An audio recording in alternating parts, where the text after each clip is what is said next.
Mga kapatid, rocket launch ang target ng Pilipinas sa 2027. Nabanggit pa po yan sa SONA ni Pangulong Bongbong Marcos. Pero alam nyo ba, hindi naman bago ang rocket story ng Pilipinas.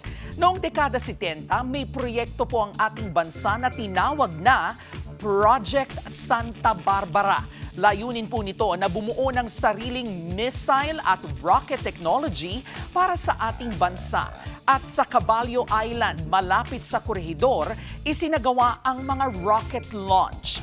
At isa nga po sa mga rocket na nabuo sa proyektong ito ay tinawag na Bongbong Rocket. Abay, bakit Bongbong? Dahil pinangalan po ito sa palayaw ng anak ni dating Pangulong Ferdinand Marcos Sr. Opo mga kapatid, ang Bongbong na Pangulo po natin ngayon.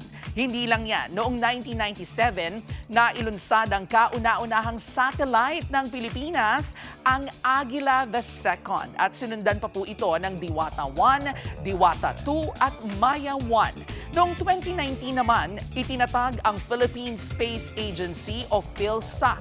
Ito po ang ahensyang nangunguna sa mga programa ng Pilipinas tungkol sa space, science at technology. At eto na nga, sa 2027, target ng Pilipinas ang kauna-unahang liquid-fueled sounding rocket launch. Pero hindi po ito magdadala ng astronaut.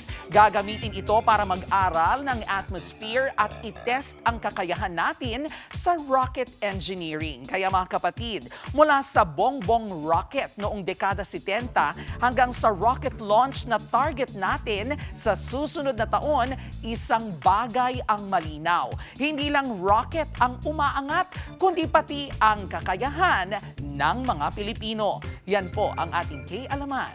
K-OK. Mga kapatid, Jervy Wrightson po. Eto na nga. Para sa latest showbiz news at iba pang K-Alaman, mag-follow at mag-subscribe na sa social media pages ng News 5.